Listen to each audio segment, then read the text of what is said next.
Votre invité à présent dans la grande interview en direct sur Boursorama, c'est William Kadouch-Chassaing, coprésident de Razeo. Bonjour. Bonjour. Merci d'être avec nous sur Boursorama. Toujours un plaisir. Alors, je me disais, est-ce que sur 2026, vous êtes sur une tendance de collecte qui est aussi favorable qu'en 2025 ? 2025, c'était bon, 5,5 milliards d'euros. L'an dernier, vous avez fait 1,1 milliard de collecte au premier trimestre 2026. C'était, dans des mémoires, j'ai vu le chiffre, 900 millions d'euros, premier trimestre 2025. Satisfait ? Est-ce que c'est la même tendance ? Ça fait 3 ans que Razeo est sur une tendance qui est cohérente avec des prises de parts de marché. C'est-à-dire que nous, on a une croissance de collecte qui est à 2 chiffres. 40 milliards aujourd'hui. Alors, nos actifs sous gestion sont 40 milliards. Notre collecte est plus proche de 5 milliards, 4-5 milliards par an. Ça fait 3 ans qu'on a une collecte qui est en croissance chaque année à 2 chiffres. Les 3 dernières années, c'était en moyenne 22-23%, dans un marché qui est un peu atone. Et donc, effectivement, au premier trimestre, on a de nouveau plus 11% par rapport à la période de référence de l'an dernier. Les chiffres sont bons, 900 millions en 2025. Absolument, 1,1 milliard sur le premier trimestre, 900 millions sur l'an dernier.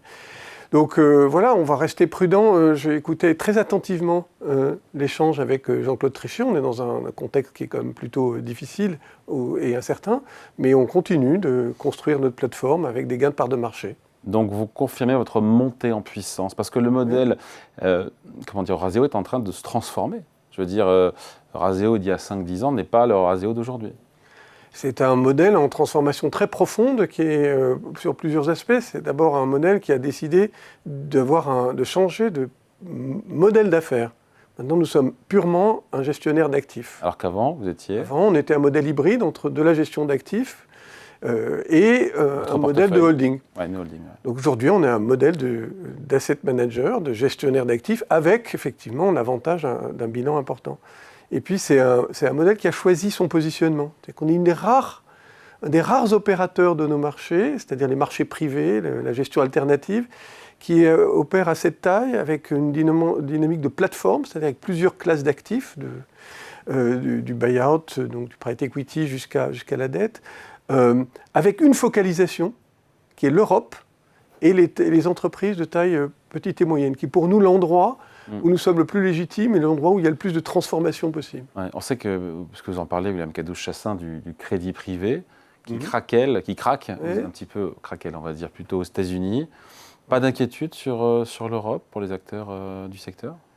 Et pour les épargnants aussi, Alors, d'une manière générale, je pense qu'on peut quand même être prudent sur la question du cycle de crédit de manière plus globale, que ce soit du crédit bancaire, des instruments de marché ou du crédit privé. Ça a été dit tout à l'heure par Jean-Claude Trichet, on rentre dans une période qui potentiellement peut être un peu plus compliquée, compte tenu des niveaux d'endettement globaux, d'une part, et du niveau de taux, d'autre part. Cela étant, il y a une différence fondamentale dans le crédit privé entre la manière dont c'est fait en Europe, et en particulier dans le segment où nous sommes, nous, c'est-à-dire la petite entreprise et où les crédits sont structurés de manière beaucoup plus sécurisée. Et ce qui s'est passé aux États-Unis, avec des effets de levier très importants, avec souvent des sécurités beaucoup plus faibles, avec des documentations beaucoup plus faibles et beaucoup de nouveaux entrants qui, contrairement aux entrants un peu plus anciens dans ce marché, ont peut-être pris des risques que d'autres n'auraient pas pris et certainement que nous n'aurions pas pris. Donc, premier message, rien n'est immune si les choses se dégradaient massivement, mais il est clair que je pense qu'aujourd'hui, en tout cas pour ce qui concerne le crédit privé, on surestime un peu sa taille relative. Le crédit privé, c'est un segment qui reste minoritaire dans l'ensemble de la dette. Par ailleurs, les effets systémiques à partir du crédit privé me semblent assez surestimés aussi, parce qu'il faudrait pour ça qu'il y ait une contamination possible dans le système bancaire. Est-ce que par ailleurs, il peut y avoir quand même un peu des moments un peu difficiles sur le cycle de crédit compte tenu de la volatilité que nous observons ? Oui. Bon, je note quand même que, y compris les grandes banques, ont des taux ce qu'elles appellent les taux du risque qui restent assez faibles et que nous-mêmes, dans nos portefeuilles, nous ne voyons pas d'augmentation du risque. Oui, autour de 3%. C'est ça. Donc on est sur des taux de défaut. Oui. Nous, on est sur des taux de défaut qui restent très faibles, avec des entrées dans ce qu'on appelle la watchlist, pour parler en bon français, qui sont, c'est-à-dire la zone de surveillance des défauts potentiels qui restent très stables. Donc voilà, il y a des performances opérationnelles aussi des sous-jacents des entreprises de portefeuille qui restent bonnes, Mais on est dans ce contexte qui a été décrit tout à l'heure avec les incertitudes qui ont été décrites. Vous gérez, on l'a dit, 40 milliards d'euros. Vous vous êtes fixé un objectif dans le cadre de votre plan stratégique ou un objectif d'actifs sous gestion? On ne s'est pas fixé un objectif d'actifs sous gestion, on s'est fixé un objectif de croissance des encours sous gestion provenant de tiers, puisque nous on est dans cette transformation vers un modèle de gestion de tiers. Qui compte combien aujourd'hui en pourcentage? Supérieur au marché, et c'est ce qu'on fait. Pardon? Qui compte pour combien? Aujourd'hui on est à plus de 70% de nos actifs sous gestion qui sont vraiment des actifs 70% de vos actifs sous gestion doivent croître de 20% par an? Non, on a dit qu'il croîtra plus que le marché. Le marché il est dans des croissances qui sont plutôt alentour de 7-8% aujourd'hui. Ouais. Nous, on a, par exemple, sur le premier trimestre, on est sur sur les encours sous gestion, on est sur plus 14%. Ah oui, pour la partie, vous avez raison, pour la partie... Voilà, donc nous, on a des indicateurs sur la gestion pour compte de tiers avec des ambitions de croissance supérieures au marché. Donc vous ressemblez de moins en moins à un holding et de plus en plus à un gérant d'actifs purs. C'est ça la transformation de Azeo, pour la résumer en une phrase. Et juste un petit mot pour voir un peu ce que vous avez en portefeuille. Qu'est-ce qui est rentré, qu'est-ce qui est sorti récemment?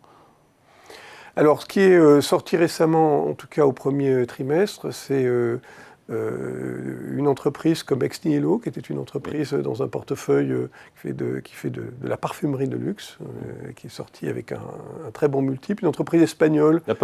Quel multiple? Qui est sortie avec un multiple de 2,5 fois et avec une valorisation... 2,5 fois l'investissement initial. Voilà, fois 2,5. En combien de temps? Elle est en 24 mois. Ah, ça va. Donc, non, c'est un très très bon taux de rendement et c'est une valeur à la sortie qui est supérieure de quasiment 150% à la valeur que nous avions dans nos livres. On a une autre qui est sortie récemment dans un portefeuille. Fairmax. Voilà, dans un portefeuille de buyout qui est sorti là aussi d'entreprise espagnole, un très bon multiple supérieur à 2 fois et avec aussi un bon TRI. Et puis à l'entrée, Taux de rendement interne. Je sais que tout le monde sait, mais je précise, TRI. Pardon, un taux de rendement interne. En effet, c'était de la rentabilité de l'investissement à partir de factoriser du temps. Et donc, on a fait quelques déploiements. Quel multiple? J'ai pas le multiple là pour... Là, pareil, on est entre 2 et 3 sur Fairmax. C'est le standard moyen chez vous ou non? C'est comme... En moyenne, pour ce qui concerne les actifs qui ont été détenus, notamment via les fonds dans le bilan, on est sur 10 ans à 2,1 fois. Voilà. Mais si vous prenez le fonds Elevate, qui est le fonds qui est spécialisé dans la petite entreprise en termes d'investissement dit buyout, c'est un fonds qui est plutôt des performances historiques autour de 3 fois. Ok. J'ai vu qu'il y avait signé un accord pour acquérir une participation majoritaire d'une boîte allemande Nextron Systems dans la détection et l'analyse des cyberattaques. C'est la même stratégie qui a fait cette acquisition, tout à fait. On a aussi récemment fait une acquisition pour une stratégie de buyout qui s'appelle Capital, qui est la catégorie un peu au-dessus en termes de taille, qui s'appelle Netco. Et donc on continue de déployer. Alors oui, le fonds Elevate est très positionné sur ces solutions autour de la cybersécurité. William Kadouch-Chassaing, quand on dit tout ça, on doit se dire, oh là là, mais au vu des résultats et tout, le cours de bourse, ça va être la folie. Non. 13% de baisse depuis le début de l'année, 25% sur un an. J'imagine que vous n'êtes pas satisfait de l'évolution du cours de bourse. Pourquoi les marchés ne sont pas convaincus? Qu'est-ce qu'il faut faire pour les convaincre? Pourquoi ils ne sont pas convaincus et qu'est-ce qu'il faut faire? Alors, je devrais dire tout le directoire et évidemment notre conseil. Nous sommes évidemment insatisfaits pour plusieurs... Satisfaits par l'évolution du cours de bourse. Il y a l'évolution et puis il y a... la valorisation telle qu'elle est appréhendée par le marché par rapport à ce que nous considérons être la valeur intrinsèque de l'entreprise. Bon, l'évolution en 23-24, on a surperformé le marché. En 25, on a cette baisse donc, que vous mentionnez sur un an, et on sous-performe le marché. Ça nous amène à avoir un cours aujourd'hui aux alentours de 46-47 euros par rapport à une valeur d'entreprise que nous avons articulée à la dernière Assemblée Générale qui nous semble, quand on fait les calculs, plus proche de 130 euros. Ah oui. Vous voyez qu'il y a quand même un écart. Bon, la bonne nouvelle, c'est qu'il y a beaucoup de potentiel à révéler. La mauvaise nouvelle, vous venez de la dire. Bon, pourquoi ça s'est passé comme ça?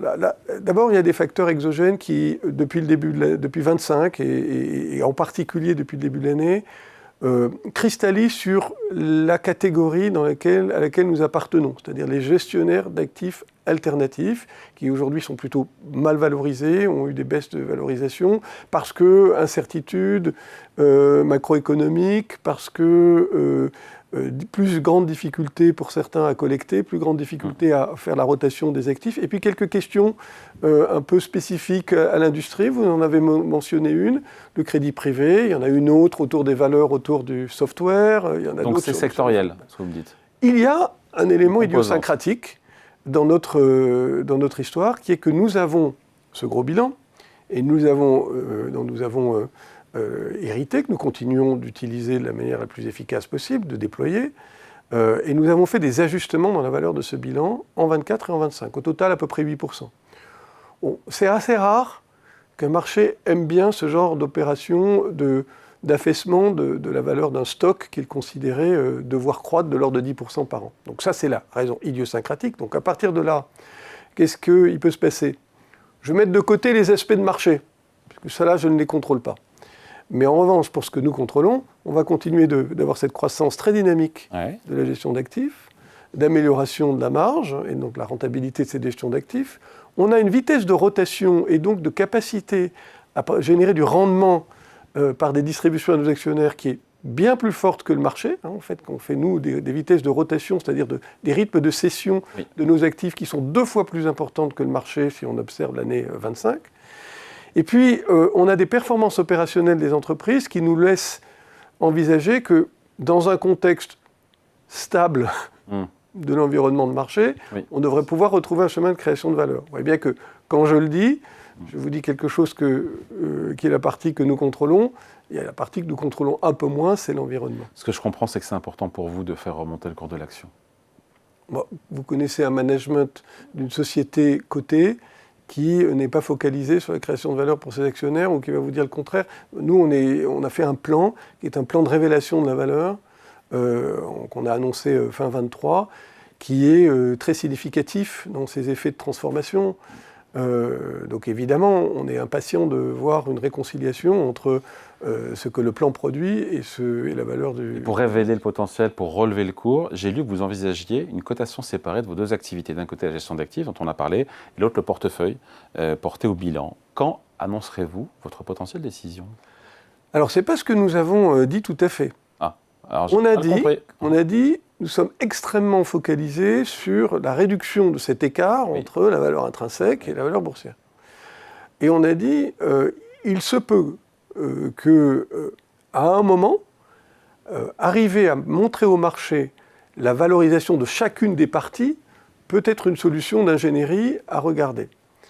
En revanche, on a aussi dit que pour que ça marche, il faut qu'on ait des degrés de maturité de transformation et notamment de taille critique donc cette question, elle arrive trop tôt. De gestion d'actifs qui soit suffisante parce que sinon vous allez hériter de profils boursiers qui sont...